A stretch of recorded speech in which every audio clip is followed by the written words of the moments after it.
ఈరోజు నీ ఆర్తధ్వనులు కూడా నా తండ్రి వింటున్నాడు.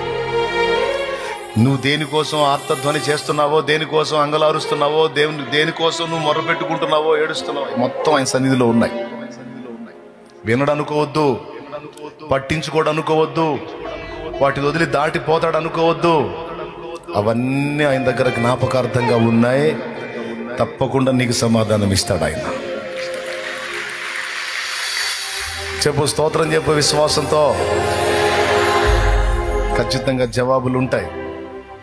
మొర్ర పెట్టి విజ్ఞాపన చేసి కన్నీరు కార్చి నువ్వు మర్చిపోతావేమో,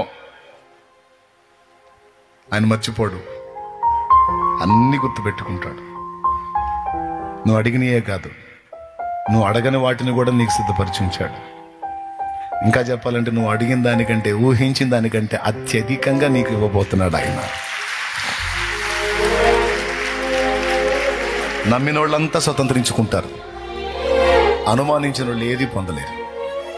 నమ్మితే ఖచ్చితంగా చూస్తావు దేవుని కార్యాన్ని. హల్లెలూయా.